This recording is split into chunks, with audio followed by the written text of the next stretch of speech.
3.500 tamponi di volo che decisi di far fare quella sera, il 21 febbraio, penso fossero i tamponi totali che un anno il Veneto li faceva per la diagnostica normale. Siamo arrivati a 8 milioni, pensate come è cambiato il mondo. Quanti positivi abbiamo trovato? 981 positivi.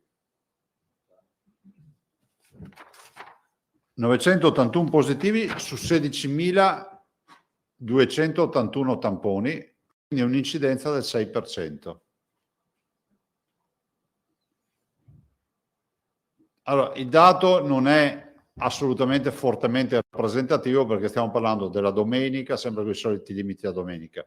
Li vedete che sono 16.000 tamponi, noi siamo su, mediamente il nostro target è oltre i 40.000 al giorno. Però questo è il dato, domani avremo un dato molto più, diciamo, strutturato. Il numero di positivi del 21 febbraio sono 367.000. Vorrei soffermarmi un attimo su questo dato. Questa è la prova provata che tutti quelli che dicono che il conto a tressi non funziona in Veneto, che non facciamo tamponi, eccetera, è questo qua. 367.000 si trovano se fai i tamponi, se no non li trovi. Cioè questi non sono venuti a suonare il campanello del sono positivo. Quindi gli 8 milioni di tamponi hanno prodotto questo. Oggi quanti ne abbiamo di questi positivi? Oggi in casa, quindi in quarantena fiduciaria, in isolamento, ce ne sono quasi 40.000, 39.174. Cioè in questo momento il Veneto ha 39.000 persone che sono in isolamento perché positive, non contatti di positivi, perché positive. Cioè poi a queste si aggiungono tutti i contatti che in via prudenziale per il piano di sanità pubblica sono isolati. Però 39.000 sono positivi adesso in Veneto. La situazione ospedaliera. La situazione ospedaliera è presto detta. 1958. Ecco, su questo dato più 49 farei una breve riflessione. La punta della prima fase di marzo era 31 marzo con 2068. Allora, questa pace apparente, quiete apparente che abbiamo equivale ai positivi scusatemi, ai malati ricoverati di marzo, di fine marzo dell'anno scorso, più o meno. Mancano ancora un centinaio di pazienti, ma sta settimana ci arriviamo nel giro di 2 o 3 giorni. Per dare una dimensione anche della qualità della risposta, no? A marzo eravamo collassati, adesso in virtù di tutte le cure, in virtù di tutto quello che stiamo facendo, comunque si sta accompagnando questa curva e comunque è una curva impegnativa. Cioè, dietro a 1958 pazienti ci sono 54.000 operatori della sanità che stanno facendo, diciamo, sforzi straordinari per curare tutti questi cittadini. Quindi mi sento di ringraziarli perché in questo momento vorrei ricordarvi che i nostri dipendenti e tutti i lavoratori della sanità, medici, infermieri, OS, insomma tutti, sono impegnati sul fronte della cura, sul fronte del contact tracing, perché facciamo ancora 45.000 tamponi, e sul fronte delle vaccinazioni. Abbiamo 1.300 persone sulle vaccinazioni. Quindi capite che l'impegno non è irrilevante. Questi 1.958 pazienti come sono distribuiti? Eccoli qua. 1.714 in area non critica, area medica, che sono questi alla mia sinistra, 244 in terapia intensiva, più 6. Allora vi ricordo che il 1° aprile 2020 la punta massima di terapie intensive è stata 356, quindi vuol dire che siamo ormai in linea con il numero di ricoverati totali. Ci stiamo avvicinando ai famosi 2068 del 31 marzo, ma siamo sotto di 100 unità sulle terapie intensive, che erano 356. Quindi fondamentalmente per fine marzo è probabile che arriveremo quasi a replicare anche sulle terapie intensive con questo trend, io spero di no, quello che è accaduto a marzo. A marzo ovviamente avevamo una disponibilità di 464 terapie intensive, oggi abbiamo 1 migliaio di terapie, quindi ci muoviamo diversamente. Prova ne sia che i ricoverati in terapia intensiva oggi, eccoli qua, sono 2,82 più 2,44 fa 5,26. Fossimo il 20 marzo, anzi oggi è il 22, 23? Fossimo il 22 marzo 2020 avremmo già 5,26, avremmo già una quarantina di pazienti o anche più a terra, cioè avremmo dovuto portarli in altre regioni o chiudere le prestazioni come abbiamo fatto a marzo, perché sapevamo che ci sarebbe stato questo rischio. Quindi il totale delle terapie intensive oggi in Veneto è 526, di cui 244 Covid. Totale di decessi nelle ultime 24 ore più 14. Porteremo uno studio sui decessi per fascia di età in modo tale che si possa avere anche una disanima di quello che è accaduto. E dimessi 17.256. Questi sono dimessi dagli ospedali. A questi si aggiungono tutti coloro che sono in cura domiciliare. In questo momento, l'ho detto prima, a beneficio anche magari di chi si chiede ma la cura domiciliare esiste o non esiste. Allora, grazie al lavoro insomma, di tutti i medici, a iniziare dai medici di base, le USCA, insomma tutti, in questo momento in cura domiciliare noi abbiamo 39.174 positivi. La statistica ci dice che metà, facciamo che siano 40.000, così facciamo il conto tondo, ci dice metà sono asintomatici, quindi ce ne sono circa 20.000 asintomatici. Giusto? L'altra metà è sintomatica, di cui il 5-7% finisce in ospedale. Questi sono dati mondiali. Cioè vuol dire su 40.000 il 5%, 5 per 4, 20, sono 200 persone in ospedale.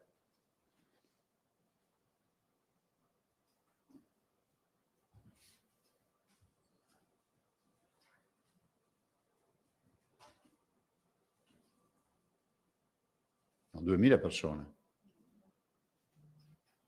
Eh sì, 10% è 4.000, 2.000 persone in ospedale, scusatemi. Che coincidono i numeri che abbiamo. Quindi 5-7% del totale dei positivi finiscono in ospedale. Quindi 5 per 4, 20 sono 2.000 persone. La metà dei positivi è asintomatica. Quindi se ce ne restano 20.000 di sintomatici, vuol dire che 18.000 sono a casa in cura, 2.000 sono in ospedale. Questo è un dato che vediamo anche nelle statistiche internazionali che si ripete. Ovvio che poi c'è magari quel punto di percentuale che balla in virtù della qualità delle cure domiciliari, in virtù di tanti fattori che ovviamente dipendono poi, come si dice, dalla variante umana, no? Nel senso che poi c'è chi cura meglio, chi cura peggio, ma che non si dica che non ci sono 18.000 pazienti che sono da pauci sintomatici, cioè con pochissimi sintomi, asintomatici, che sono curati a casa. Avete visto che anche alla luce di quello che la ringrazio ancora ci ha detto la professoressa Tacconelli, i monoclonali stanno prendendo quota. Considerate che il futuro monoclonale è un futuro abbastanza scritto, cioè diventerà una terapia fra virgolette da primo soccorso, no? E quando si sarà risolto anche il problema dell'infusione e quindi potrà essere ancora più domiciliare, anche per, come si può dire, costi-benefici, è una cura assolutamente che funziona. Io mi ero mosso in tempi non sospetti, vi ricordate, quando fu ricoverato il presidente degli Stati Uniti Trump, lessi su, ve l'ho già detto una volta, lessi su Bloomberg il resoconto di questa cura e chiamai subito l'azienda americana che fra l'altro si rese disponibile nel giro di 24 ore e fece una videoconferenza e già allora mi annunciarono nelle fasi, era Eli Lilly, nelle fasi che proprio, guarda caso, è il monoclonale che sta usando l'Italia, nelle fasi diciamo avanzate di malattia non c'è una grande performance, ma nelle fasi iniziali assolutamente sì.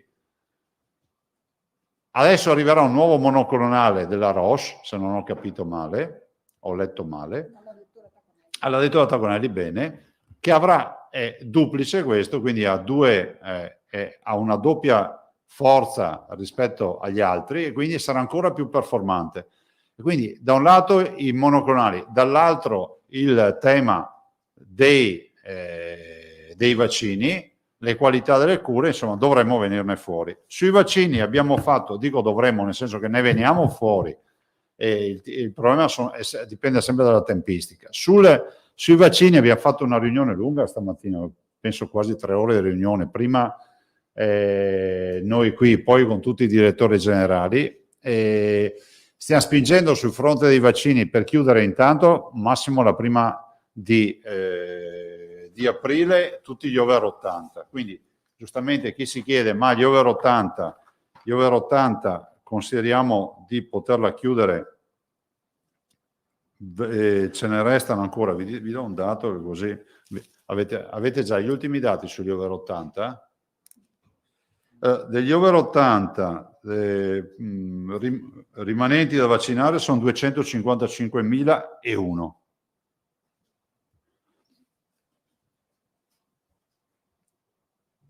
Vaccinati sono 151.753, il 37%.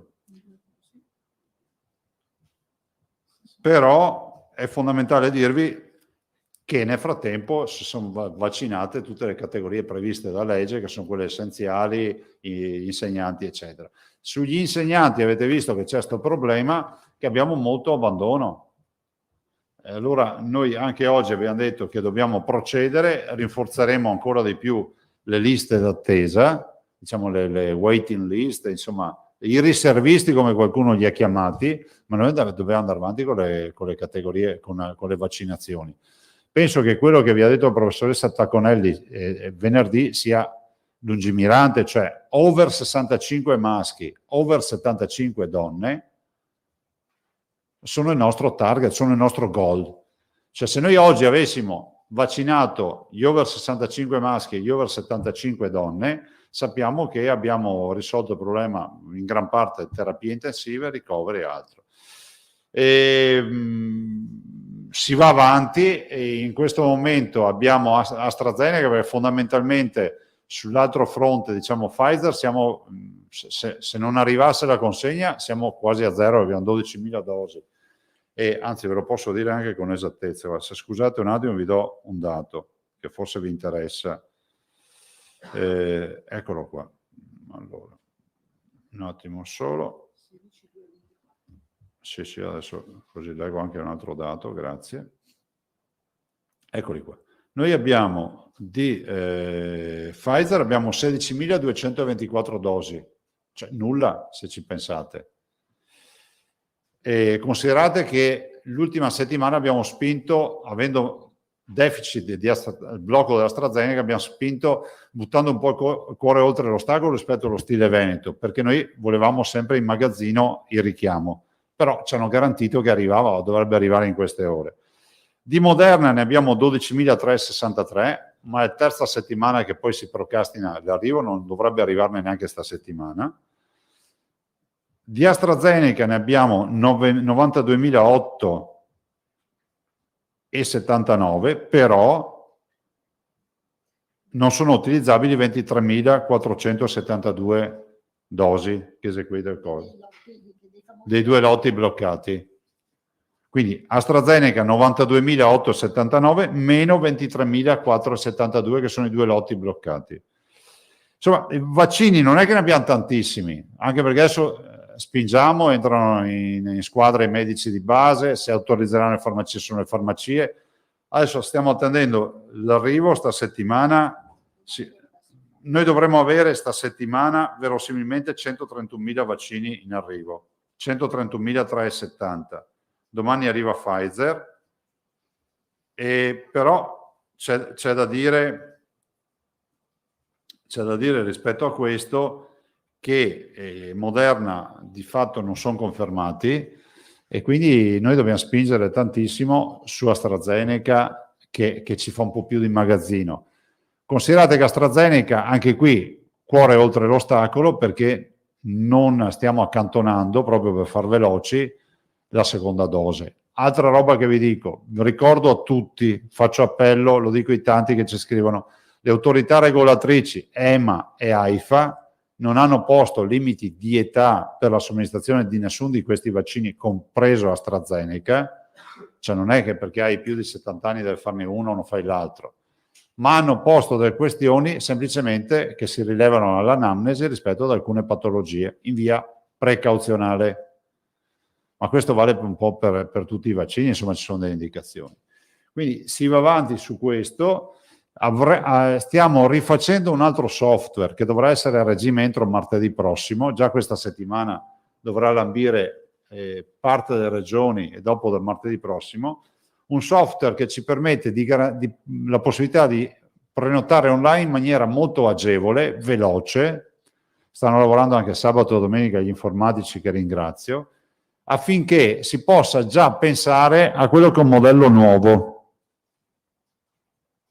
ovvero di lanciare i messaggi e dire: bene, da domani si vaccinano, che so, la classe una tot, evito di dire l'anno che poi qualcuno non chiami, un anno di nascita, prenotatevi presso, che so, andate in farmacia, andate in municipio, cioè, insomma cercheremo di mettere una rete per le prenotazioni, oppure fatelo da casa, una rete per le prenotazioni in modo tale da fare in modo che diventi una sorta di quasi accesso diretto, no?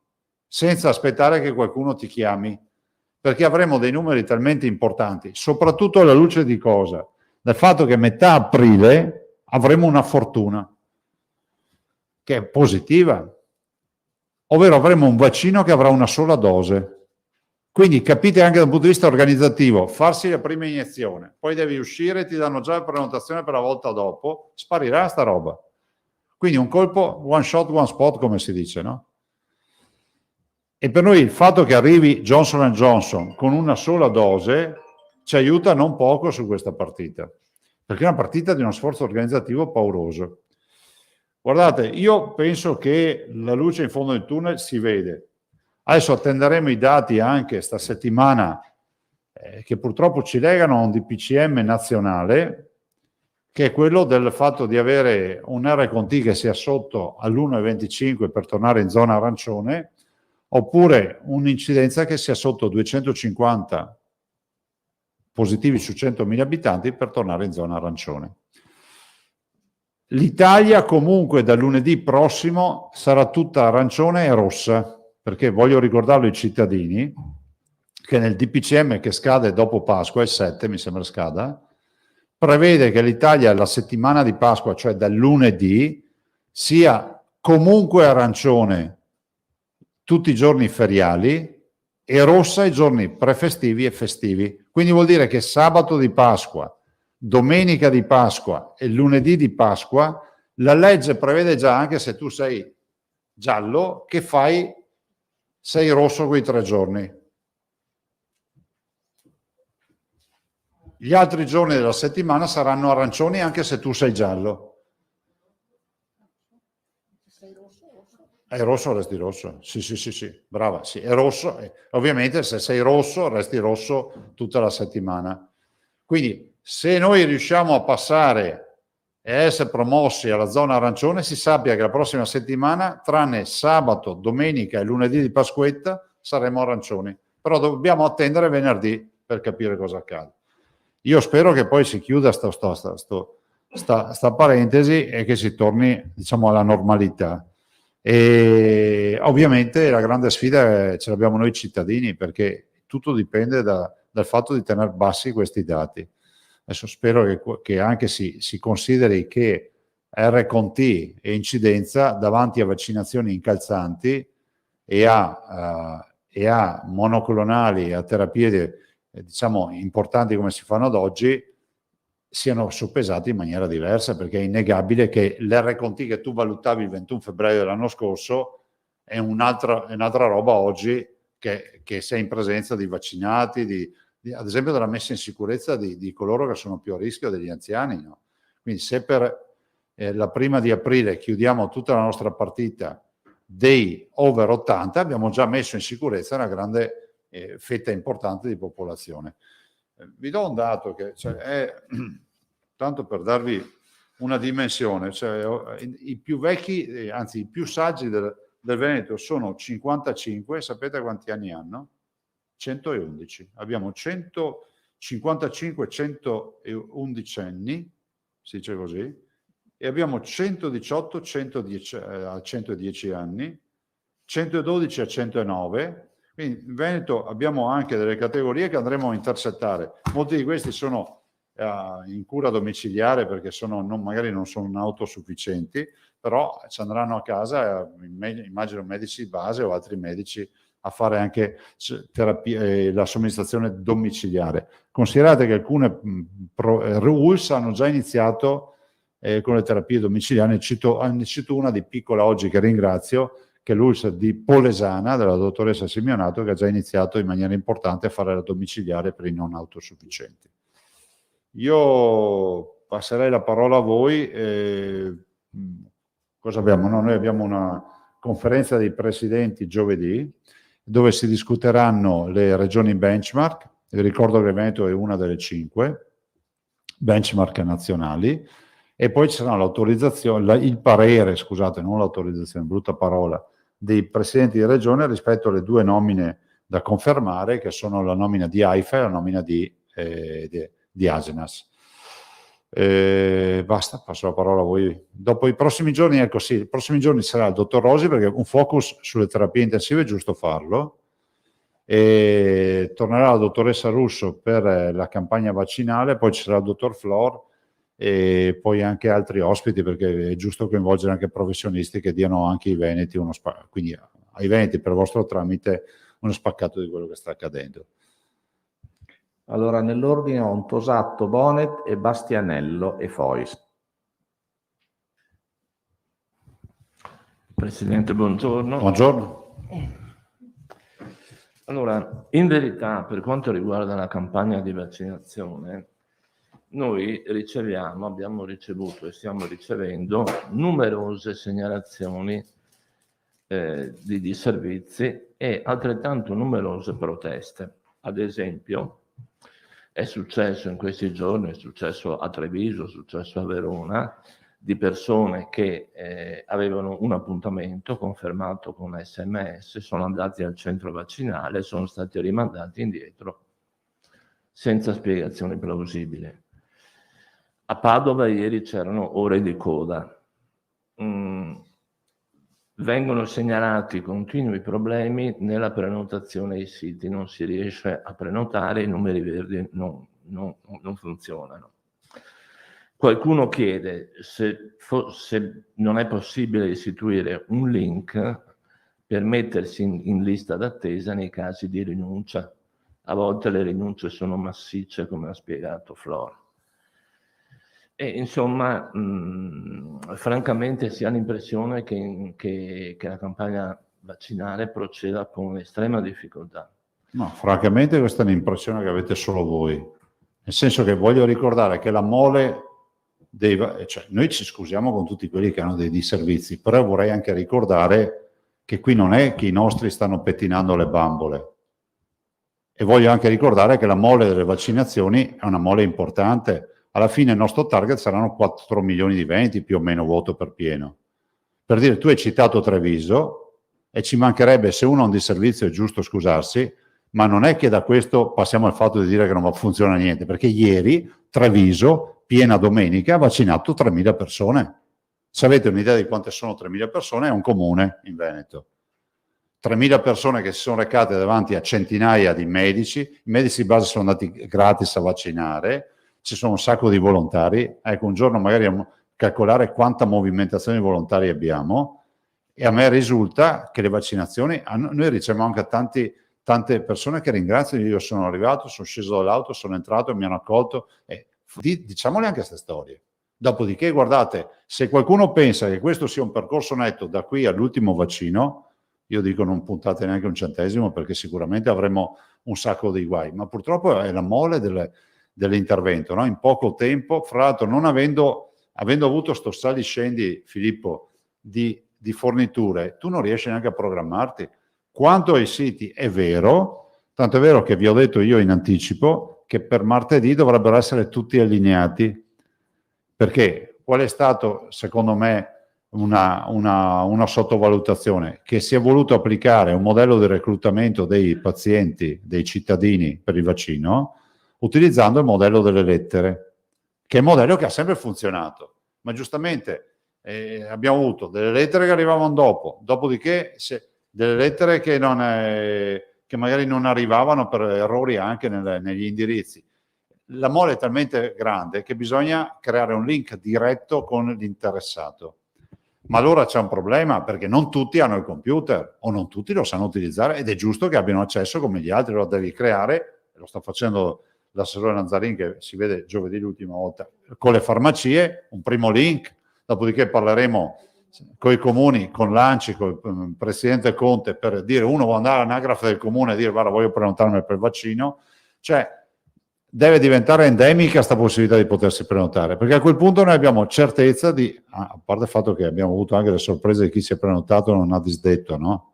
Che voi giustamente li avete diciamo evidenziato, però questo è il tema. Però insomma chiediamo tutti un po' di comprensione, e il fatto, guardate, io in tutta sincerità, la coda è un disagio, però mi chiedo fino a che punto potremo garantire un trattamento tailor made, no? Fatto su misura, perché guardate che a un certo punto noi dovremmo creare anche un po' di pressione per poter far numeri, perché se no non ci riusciamo. Se pensiamo di far tutto centellinato all'orario, 10 minuti, sì è vero, viene fuori una bella roba, ma non facciamo numeri. Per far numeri bisogna premere i centri vaccinali. Ieri comunque, domenica, sono stati fatti quasi 12.000 vaccini in Veneto. Penso, vi cito un esempio, la US di Belluno ha fatto un'iniziativa di accesso rapido per 2 classi, mi sembra il 39, il 40, il 41, una roba del genere, ha fatto quasi 1.200 vaccini, Belluno. Cioè, quindi sono tanti.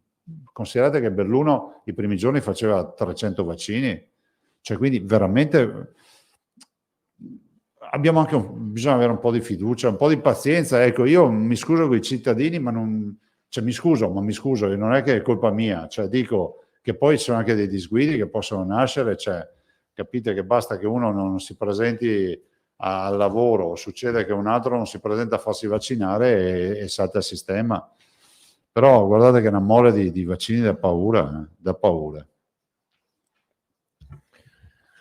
Ecco, per quanto riguarda la possibilità di subentrare a chi colpevolmente non si presenta e non si degna neanche Facciamo le liste dei riservisti, anche oggi ne abbiamo parlato, che sostanzialmente vanno a pescare targhe, vanno a pescare cittadini magari il giorno dopo, oppure a volte capita e hanno assolutamente l'approvazione che se proprio si trovano all'ultimo, cioè andranno a vaccinare qualcuno, l'importante è che non vengano sprecati i vaccini. È l'ultima spiaggia, non arrecatevi, so che adesso c'è questo nuovo, come si può dire, nuova tendenza, brava, nuova tendenza, nuovo trend, come si direbbe, che è quello di presentarsi ai centri vaccinali a fine giornata. E c'è anche qualcuno che riesce magari nel panico a riuscire a farsi fare la vaccinazione. Ecco, per carità, ognuno è libero di andarci, però si sappia che non può essere un requisito per avere un diritto, cioè, quindi non sto facendo appello perché si presenta, dico attenzione, se ci andate è a rischio pericolo vostro, magari se magari qualcuno rientra anche nei target e via. Oggi abbiamo dato un'altra indicazione di vaccinare, questo ben venga sta domanda così mi sono ricordato, di vaccinare in ospedale tutti gli over 60, quindi dai prossimi giorni tutti i dimessi con più di 60 anni verranno vaccinati direttamente in ospedale. E in più, altra indicazione, tutti i parenti delle eventuali aziende che parteciperanno alla vaccinazione aziendale, parenti dei lavoratori, sono vaccinabili solo se sono over 60. Della serie 1 non è che si può portare i nipoti, i figli di 15 anni, no, 15 non si possono vaccinare, insomma di 20 anni. Cioè, se hanno dei parenti devono avere più di 60 anni, in modo tale che la nostra visione qual è? Di aggredire questo target dei 60 in su, i 65 per i maschi, i 75 per... Quindi andando dai 60 anni in su, cioè noi sappiamo che quando abbiamo vaccinato questo, e non sono target da poco, perché vi do un dato,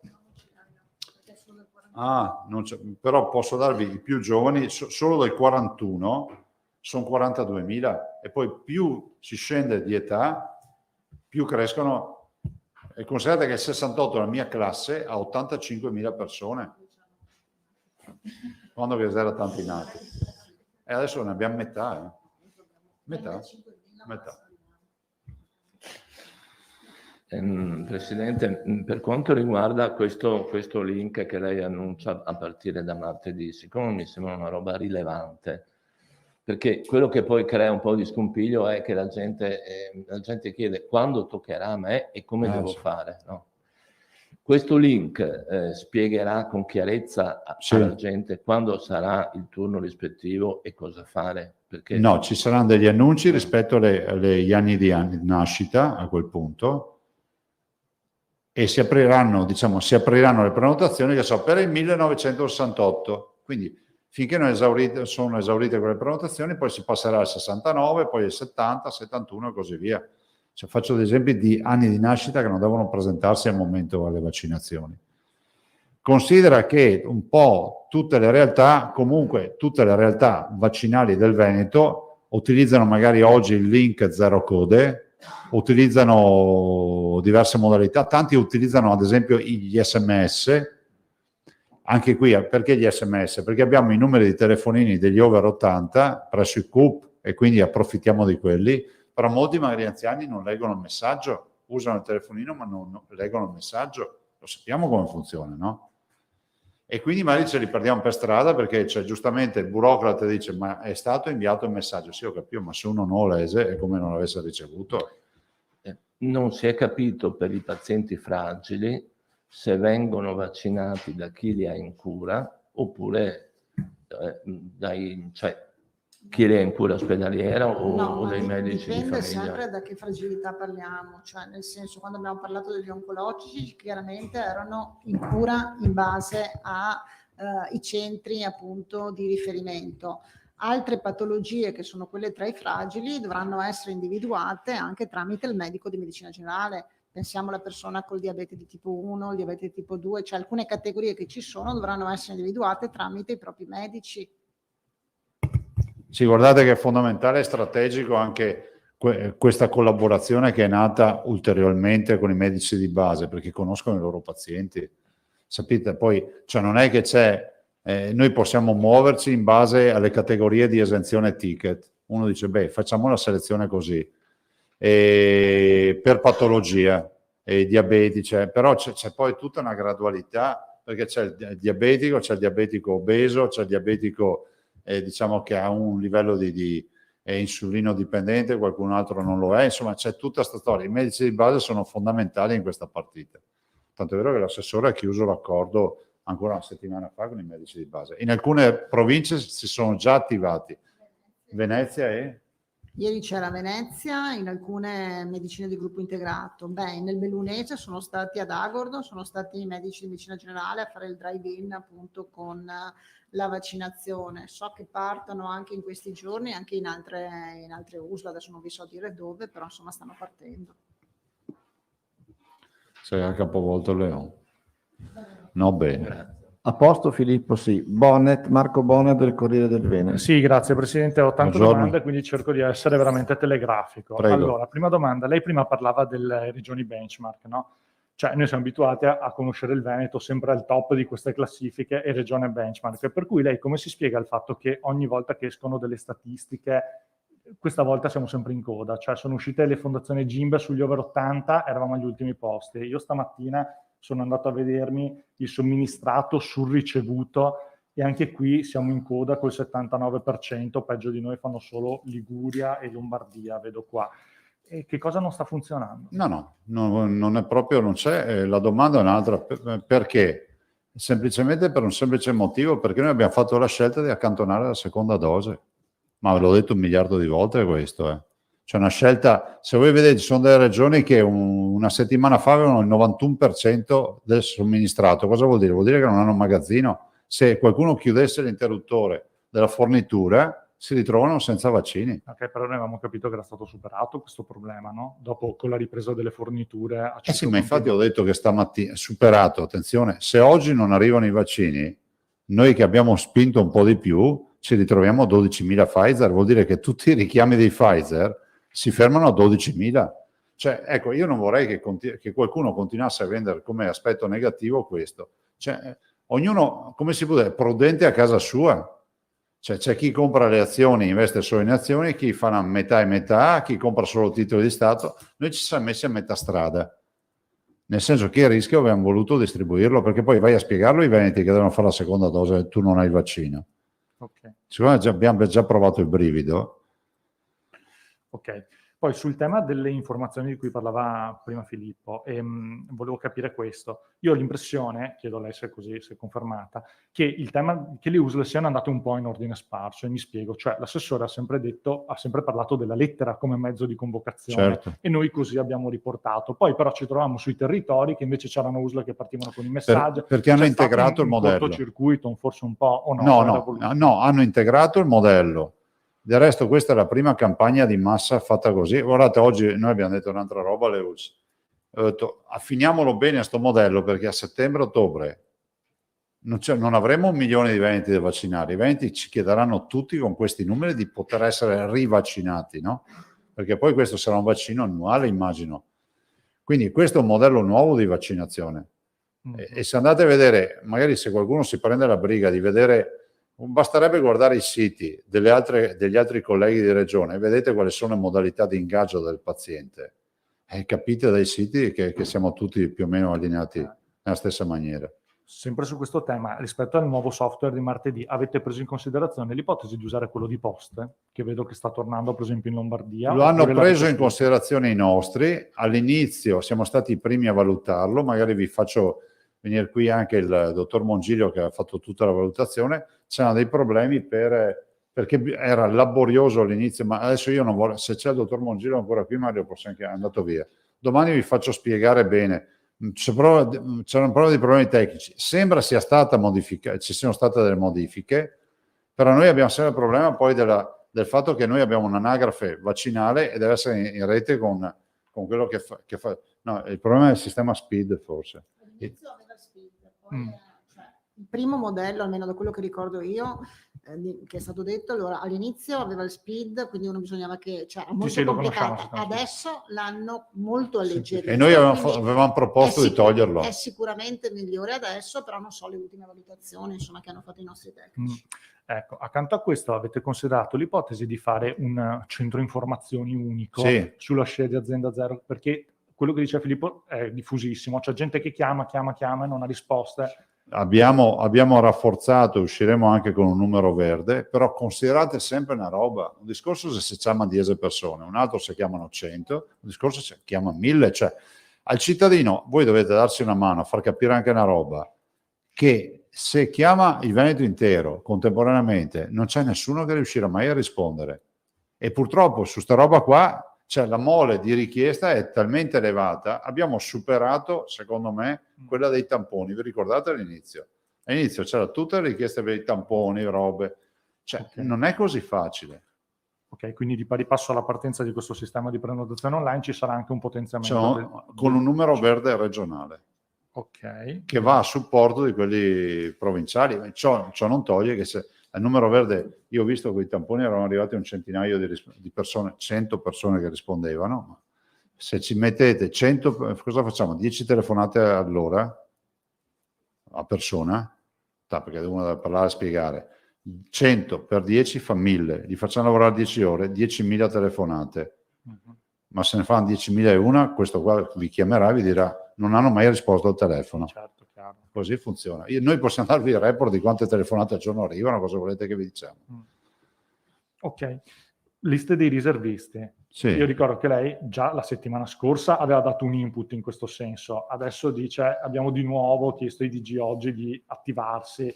E partono i DG o no con le liste dei riservisti? Beh sì, utilizzando quelle del giorno dopo. Considera una cosa, che più che essere un problema del DG, è un problema del cittadino che non si presenta alla vaccinazione. Ci sono dei cittadini che si prenotano o hanno la prenotazione e non gliene frega niente di farsi il vaccino, o decidono di non farselo e non avvisano. Quindi diciamo così, le USL hanno avuto indicazione di preallertare quelli del giorno successivo. Nel senso che utilizzeranno anche quel strumento. Adesso noi speriamo che si riduca sempre di più questa storia dell'abbandono su AstraZeneca da parte soprattutto della categoria degli insegnanti. No, perché c'è il problema che ovviamente c'è la libertà di scelta e quindi... No, e questa noi la persona non è rispettiamo. tutta legittima, bisognerebbe che... Sì, la libertà di scelta, non di scelta del vaccino. Sì, certo, no, chiaro. Bene, chiudo con l'ultima domanda a proposito di Novax. Si stanno moltiplicando e stanno anche, diciamo così, uscendo allo scoperto medici, infermieri, Novax, una l'abbiamo intervistata noi, anche a Treviso ci sono, addirittura mi dicono, io non lo so, ma la redazione di Treviso mi dice che si sono organizzati lì con un numero verde che l'eventuale infermiere Novax può chiamare per capire quali sono i suoi diritti, come si può muovere. I direttori generali sono ovviamente un po' spiazzati da questa situazione. Ne avete parlato? Avete pensato? No, guarda, io penso che non c'è poco da stare spiazzati. Il vaccino è volontario, punto. Cioè, mi chiedo, in base alla tua domanda, c'è qualcuno che si sta organizzando perché se il vaccino è volontario? Si organizza per non farlo fare gli altri, forse? Sì, ho capito io, ma non avrei sbagliato. No, ma lo Ci sia dico... una sorta di rete di, come dire, solidale tra queste persone che si Vabbè, ma guardate, a me non risulta che in Veneto siano ghettizzati. Chi vuol farsi il vaccino se lo fa, chi non se vuol farselo non se lo fa, punto. Ma dove devono lavorare poi queste persone? Possono continuare? Perché mi pare che il problema di DG sia La legge è chiara, cioè non c'è obbligatorietà di vaccino. Dopodiché i loro datori di lavoro, se ritengono che sia un rischio, cioè è ovvio che una persona non vaccinata, se lavora alle terapie intensive, metti a repentaglio il fatto che possa anche infettarsi, immagino, ma è una considerazione che faccio io proprio da uomo della strada, ma che si organizzino, nessuno ha detto che è obbligatorio, punto. Se dopo vogliono non farlo fare agli altri è un'altra roba. Va bene, grazie. Prego. Bastianello, Agenzia Italia, Fois, poi Vanzan. Presidente, buongiorno. Buongiorno. In parte i temi sono già stati anticipati parlando con il collega Bonet. Scusate. Mi chiedevo qual era stato l'impatto psicologico della vicenda AstraZeneca dopo l'ok di EMA. Cioè appunto è molto diffuso, diceva nella categoria degli insegnanti, riusciamo a quantificare numericamente cosa significa questa diffusione e poi appunto se c'erano state richieste da parte anche dei normali cittadini di poter scegliere un vaccino piuttosto che un altro. Grazie. No, guarda, i cittadini, dal resoconto che ci hanno fatto i direttori, magari chiedono informazioni, penso che sia legittimo chiedere e altrettanto buona educazione a rispondere da parte dei nostri sanitari. Dopodiché, io sono convinto di una cosa, che chi magari rinuncia all'inoculazione perché AstraZeneca è perché magari c'ha un'età tale per cui può permettersi di dire vabbè, aspetto, vedo, ripasserò. Vedo però che abbiamo una forte richiesta di vaccinazioni comunque da parte della popolazione. Cioè, se qualcuno pensa che ci sia problema a fare AstraZeneca, vi posso garantire che no. Cioè, noi non abbiamo nessun problema.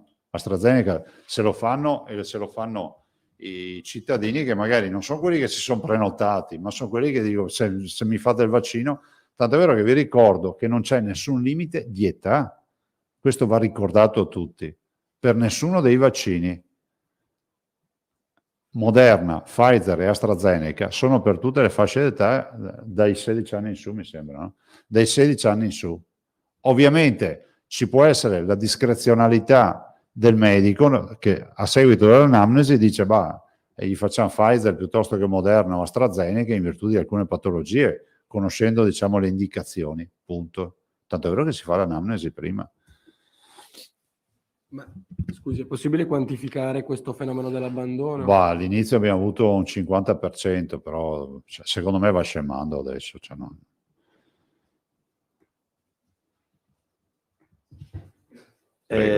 Fois, Media Nord-Est. Buongiorno Presidente. Buongiorno. Al di là di chi non vuole farsi il vaccino, devo dire che noi continuiamo a ricevere tantissime telefonate. Che Gente che invece farsi se lo vuole fare, chi guida lo scuolabus, chi invece presta assistenza. Per esempio stamattina ha telefonato una donna da Vicenza, presta un'assistenza in un convento di suore della quinta età ed è molto preoccupata perché... La quinta età cosa sarebbe? vuol dire che hanno quasi 100 anni.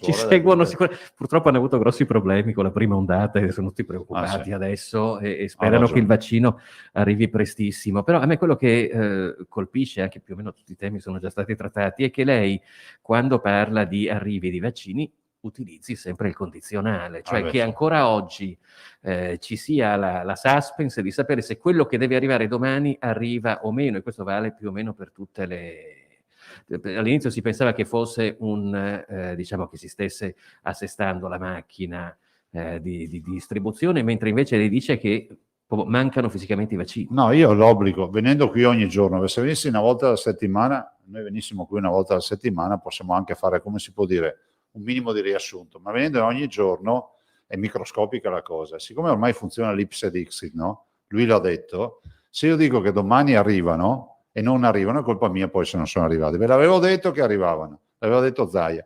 Allora vi dico, uso il condizionale perché è d'obbligo, ma abbiamo la quasi certezza che arriveranno i vaccini. Noi siamo programmati per farli questi vaccini, però vi ho detto che oggi in magazzino, vi ho detto i numeri prima, c'è Pfizer praticamente è finito, 12.000 dosi, e poi abbiamo 90.000 dosi di AstraZeneca, meno le 23.000. Lo dico anche perché oggi sono arrivate diverse telefonate, per esempio, di cittadini dell'Ustre che dicono ma hanno bloccato le prenotazioni per i vaccini, cosa che non è vera, semplicemente sono finiti i vaccini, per cui in questo momento tutti i vaccini sono stati La prenotati. 3 aveva pochi vaccini, tant'è vero che oggi abbiamo confermato che il magazzino è centralizzato, se qualcuno è più bravo di qualche altro collega chiama e gli mandiamo i vaccini. Perché siccome lavoravano per target, e allora, come si può dire, essere troppo ligi, adesso abbiamo detto guardate che se li finite, perché siete così bravi che li finite, chiamate che arriva il camion, ve ne porta, perché abbiamo un magazzino centralizzato per AstraZeneca, quindi siamo in grado di distribuirli. Sì, perché gli altri vengono già ripartiti, fermo restando che anche gli altri li ridistribuiamo, ma su AstraZeneca siamo ancora più veloci. Abbiamo già ridistribuito Pfizer in questi mesi, Cioè, già capitato, quando ci è saltata la fornitura, abbiamo fatto una redistribuzione. Quindi Ustre tra i più veloci, diciamo. Ustre ha avuto una buona performance. Diciamo che il top score oggi ce l'ha sicuramente la Bellunese, ma oggi di ieri ha fatto 1200 vaccini, ha fatto il 63% del suo 63 vaccinati ogni 10.000 abitanti. Grazie. Prego. Vanzan, Gazzettina. Grazie, buongiorno Presidente. Buongiorno. Quindi per capire un po' meglio, lei ha detto che le US hanno integrato i modelli di erogazione, di somministrazione dei vaccini, aggiungendo gli SMS, aggiungendo i siti, nel eccetera. tempo sì. E che entro la prima settimana di aprile tutti gli over 80 riceveranno almeno la prima dose. Mancano 2 settimane. Sì. Siccome avevate detto che comunque gli over 80 avrebbero ricevuto la lettera, riceveranno la lettera oppure è bene che si arrangino? No, attenzione, verranno man mano contattati, quindi verranno contattati. Alcune ULS nel frattempo utilizzano ancora i link e faranno i loro avvisi per le prenotazioni. Ci sono delle ULS, penso la Trevigiana piuttosto che, chi ci ha detto ancora, la Padovana. Ad esempio, facciamo l'esempio Padova, Euganea. Il dottor Fortuna dice, io ho già programmato la mia partita degli over 80 entro la prima settimana di aprile di averla chiusa, e quindi però ad esempio contatto assieme a, cioè quindi l'ULS Euganea assieme alla Serenissima hanno un software che permette di fare la vaccinazione. Quindi gli anziani cosa devono fare? Gli anziani cosa devono fare? Noi in questo momento vengono vaccinati e vengono intercettati direttamente dalle ULS, quindi non debbono prenotarsi, a meno che non ci sia qualche avviso sporadico di qualche ULS che lo farà in attesa dell'allineamento tra tutte le ULS. C'è un anziano che può prenotarsi, si prenota. Se la sua ULS è già organizzata. Che può leggere il messaggio, si riceverà il messaggio. Chi non è capace di fare niente sarà contattato? In qualche maniera sarà contattato, o tramite il medico di base, e capisco che, come si può dire, è abbastanza laboriosa sta storia, ma altre soluzioni non ne abbiamo in questa fase. Non riceveranno la lettera, ma saranno contattati e saranno vaccinati. Le lettere ormai penso che più o meno tutti le hanno abbandonate. Anche la dottoressa Russo e il dottor Flor, che c'era questa modalità. Io avevo capito, e l'avevate ripetuto qui, che gli over 80 riceveranno la lettera, però se c'è una novità...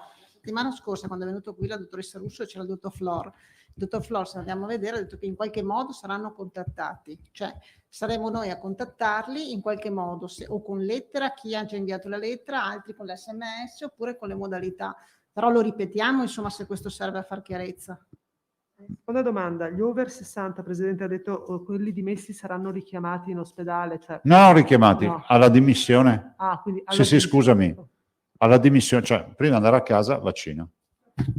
Mentre invece Moderna, Sì. sabato era previsto un arrivo, non è Che arrivato. non c'è stato. E c'è dubbio anche per sta settimana. Questo non è bello. No, Moderna ci sta facendo un po' penare. Visto se non vado errato 30.000 dosi Sì, in arrivo, vero? sì. Considerate che abbiamo già il ritardo da prima.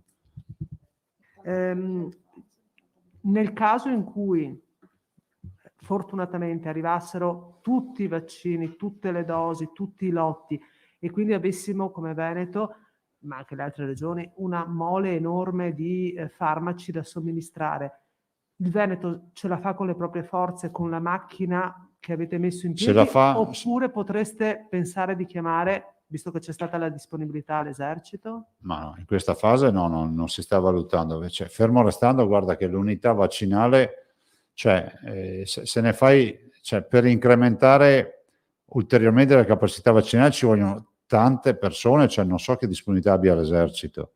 Adesso ne ragioneremo con i colleghi presidenti, però vorrei ricordare che in teoria la macchina a regime dovrebbe avere il blocco diciamo, della parte dell'ospedaliera della sanità pubblica, poi gli accordi che ha già fatto l'assessore con specializzandi, odontoiatri e infermieri. La scuola di formazione delle professioni, quindi gli infermieri che stanno chiudendo anche secondo, terzo anno, insomma, quindi tutti questi dobbiamo ancora metterli in campo, tutti questi numeri e queste persone. Considerati specializzanti sono un migliaio, 1300. Dopodiché ci sono i medici di base che non sono irrilevanti, sono strategici perché sono 3000 e ripeto, se ognuno facesse 10 vaccini al giorno sono 30.000 al giorno. Poi ci sono le farmacie, sembra che adesso verranno autorizzate, a quel punto si apre un ulteriore network e poi ci sono le aziende non è irrilevante perché le aziende sono in autogestione totale, nel senso che fanno la registrazione col modello della casa di riposo, quindi con l'applicazione mi si dice, hanno il loro medico, quindi non sottraggono medici alla campagna vaccinale e possono anche fare una sorta di welfare aziendale se lo decidessero per i familiari over 60. Sentite, poi dopodiché strada facendo ci saranno sicuramente tanti errori, ci saranno sicuramente tanti punti da mettere a perfezionare, ma è così, cioè... No, grazie a te. Altro? Giacomuzzo e il collega TGR. Se ti puoi avvicinare un attimino al microfono, tanto... Buongiorno. Ecco. Buongiorno a tutti. Presidente, io tornerei sulla questione degli over 80, perché non so se ho capito male e magari la matematica non è nelle mie corde, però sono 255.000 quelli che ancora mancano, ho capito bene? Ok. Per fine mese, quindi i primi di aprile, dovreste aver finito tutto. Mancano... Questo è quello che ci dicono i direttori. Ok, vuol dire 28.300 vaccinazioni al giorno per arrivare all'obiettivo. Non è ambizioso, ce la si fa. Ma è molto ambizioso, ma devono tirare e fare in modo di farselo. Ma non abbiamo fisicamente le dosi e poi le chiedo... No, le dosi al momento no, però bisogna anche vedere le promesse di invio che ci hanno dato per poter andare a regime. Nel senso che noi abbiamo prospettive di averle, però bisogna che ce le confermino di settimana in settimana. Certo. E chiedo, magari anche di ripeterle, le chiedo scusa, ma abbiamo segnalazioni, per esempio, della classe del 1931. Ieri abbiamo ricevuto un paio di mail in questo senso, che chiedono lumi perché non sono ancora stati chiamati, e abbiamo visto nelle tabelle, io avevo una tabella non aggiornata, che insomma quelli del 1931 erano arrivati a quota 10%, neanche, insomma 7%. Si riesce, queste persone di queste classi che sono ancora molto indietro con le chiamate, si devono aspettare quindi nel giro di brevissimo una chiamata, una segnalazione, possono stare tranquilli? perché non c'è questo senso di ansia e mi Cioè, permetto di che fargli è mi permetto di comprensibile. rendermi un po' di tramite di queste cose, perché da mesi si parla di vaccinazione degli over 80, da un paio mesetti, 2 insomma, e sono sempre lì che attendono e vanno anche in frustrazione perché dicono ma magari la posta non è arrivata, ma magari, come dice lei, il telefonino non lo guardo bene. Allora, sentite, noi siamo una comunità che ha sempre dato l'efficienza. Non parlo solo del Veneto, parlo in generale a livello nazionale, molti paesi europei. Ovvio che oggi davanti a qualcosa che magari in altri contesti sociali si gestirebbe in maniera molto più smart, oggi si pretende, è la teoria dei bisogni, no? Si pretende di avere lo stesso standard. Ovvio che con questi numeri, guarda, la classe che dici te ha 16.000 persone da vaccinare, 1931, e probabilmente la segnalazione che avete avuto voi è la stessa origine di quella che ho avuto io. È una signora di 90 anni di Vicenza, giusto? E penso che ha avuto a tutti quella vaccinazione. Cioè, allora, sono state vaccinate il 12,2% delle persone, ovvero 2049. Abbiamo oggi certezza che questa classe parte con più peso dal 22 marzo, cioè da oggi, c'è scritto qua, e si tenterà di intercettare più utenti possibili, più nati possibili di quest'anno. Però voglio ricordarvi che alla fine ci sono sempre 406.000 persone over 80. 406.000 lo dividete per 10 giorni, cosa fa? 40.000 persone al giorno. Noi non riusciamo a fare 40.000 vaccini al giorno, perché a questi ci aggiungete che abbiamo dovuto per legge fare gli insegnanti, le categorie essenziali e tutti quelli che quotidianamente si aggiungono, perché adesso sta diventando una catena di Sant'Antonio. Perché se fai, se dici fai gli ospedali, abbiamo fatto gli ospedali 185.000, ma poi sappiamo benissimo che negli ospedali abbiamo dovuto inserire anche l'idraulico che va a riparare il bruciatore o la caldaia dell'ospedale, abbiamo dovuto metterci dentro il signore delle pulizie. Non sto criticando niente, però queste robe se le sono già dimenticate tutti. Per dirvi cosa? Per dirvi che ad oggi, se avessimo dovuto fare solo gli over 80, ce li saremmo già dimenticati. Il problema è che noi parallelamente stiamo facendo anche gli insegnanti, parallelamente stiamo facendo le categorie essenziali, cioè non è facile. Mi metto nei panni dell'over 80 che ha l'ansia di dire ma me ciami, non me ciami, mi arriva una lettera, arriva qualcosa. Cerchiamo di recuperare anche sta roba, che ci vuole un attimo ancora di comprensione, di pazienza, cioè andate ai centri vaccinali, sentite qualcuno, voi allora se pensate sembra quasi una contraddizione, da un lato sembra che non facciamo vaccini, dall'altro, giustamente diceva Filippo prima, ci sono troppe code. C'è qualcuno, sono tanti, cioè non c'è niente da fare. Se ci fosse una ragione virtuosa che riesce a fare senza problemi, io vedo le dichiarazioni, poi guardo i dati, ho l'impressione che molti fanno dichiarazioni disgiunte dai dati, anche a livello nazionale. Si ha però l'impressione che anche a livello nazionale adesso si stia puntando un po' il dito contro le regioni, quelle che fanno bene e quelle che non fanno male. Si sente... Ma l'ho sempre fatto, l'ho sempre fatto, l'abbiamo visto con i tamponi, l'abbiamo visto con i vaccini, lo vedremo, l'abbiamo visto su molti fronti.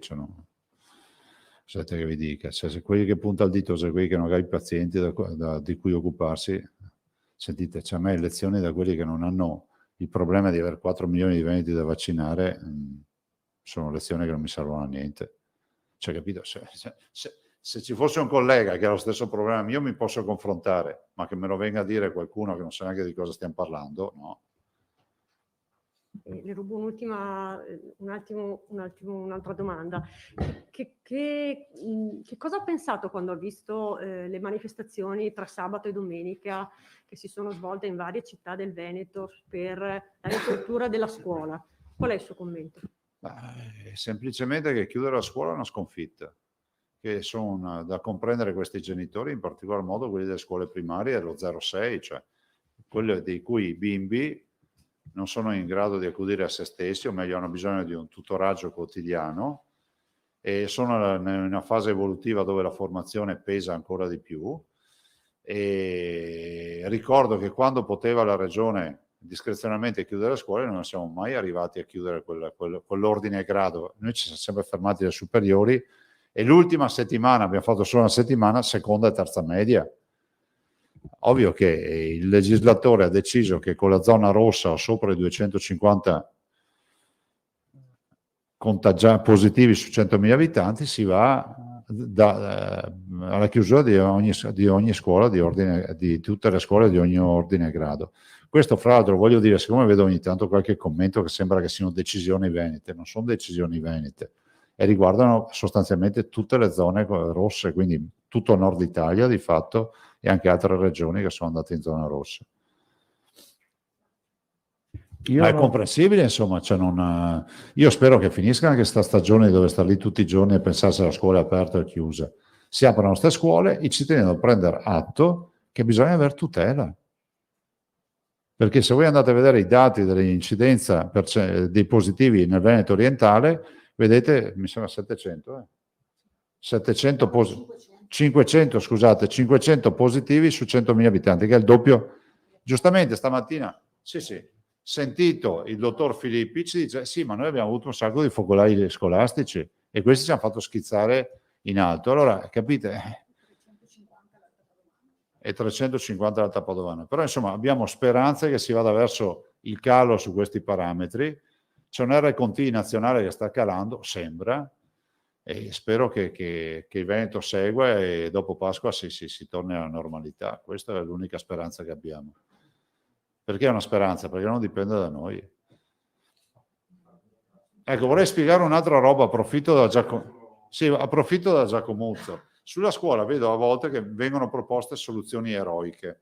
Perché le definisco eroiche? Perché forse non si è capito, o non si vuol capire, che la chiusura della scuola avviene per legge. Ma la scuola chiude a prescindere dalla nostra posizione. Perché vorrei ricordare che l'istituto scolastico è una competenza, cioè quindi la scuola è una competenza squisitamente, esclusivamente nazionale del governo. Quindi non è che il preside, quando vede una legge nazionale, viene a chiedere a me se deve chiudere. Cioè è una filiera diretta. Qualcuno è convinto che noi possiamo riaprire le scuole. No, noi le scuole non le possiamo riaprire perché il preside, il direttore scolastico, comunque è chiamato a rispettare la legge nazionale. Cioè qui non c'è una gerarchia in questo caso. La gerarchia ci sarebbe se avessimo il DPCM di prima dove c'era una discrezionalità, ma c'è stata tolta. Ma quando noi lo dicevamo nessuno si preoccupava, adesso ecco i risultati.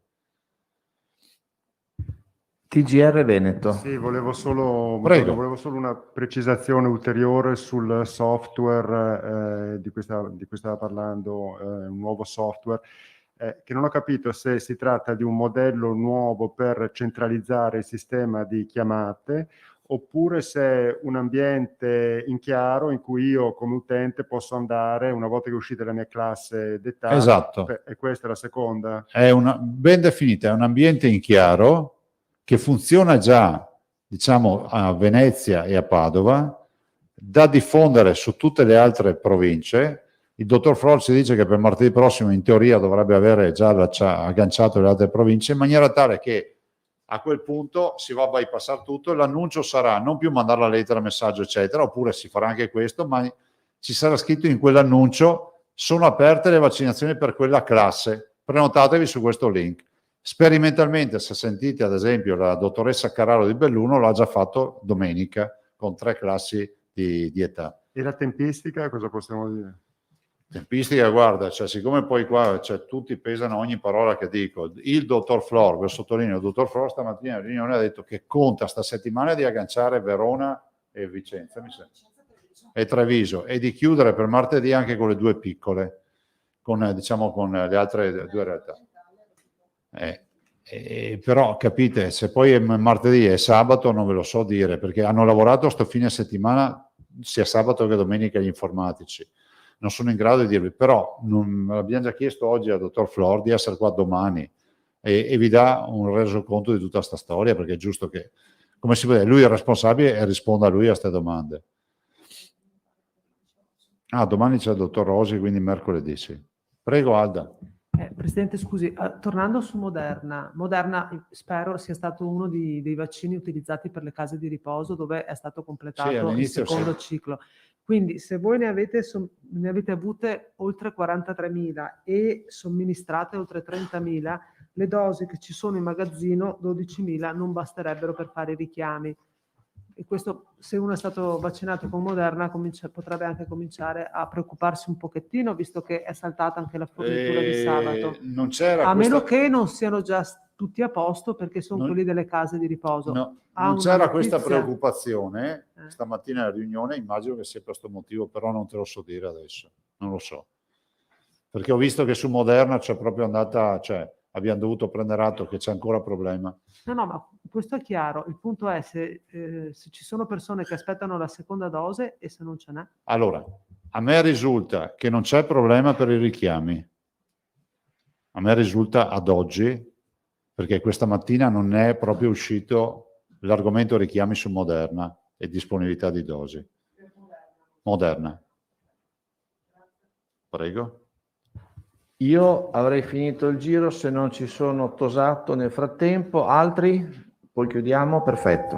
A meno che l'assessore non voleva dire qualcosa. Posto. Prego. Sì, ecco, sui tamponi, no? Impressionante questo numero di 8.000 tamponi, di 8 milioni di tamponi, che è effettivamente uno sforzo gigantesco. A proposito di questi tamponi, però, vengono segnalati persistenti ritardi negli esiti dei tamponi molecolari. Il direttore Flor ci ha ricordato che il protocollo prevede una processazione entro 36 ore, proprio perché esiste il rischio di persone contagiose in circolazione. Abbiamo invece segnalazioni dirette di persone che lo attendono da 5 e anche da 6 giorni. Forse che laboratori sono? Ve l'ho chiesto anche l'altra volta. Veneto Orientale e poi? Anche Padova. Padova quale? Schiavonia o azienda ospedaliera? Alta Padovana. E quindi in teoria dove sono? Schiavonia? Boh. Schiavonia. Sì. Dobbiamo verificare. Grazie. A questo punto chiudiamo qua. Grazie, buongiorno, buon lavoro.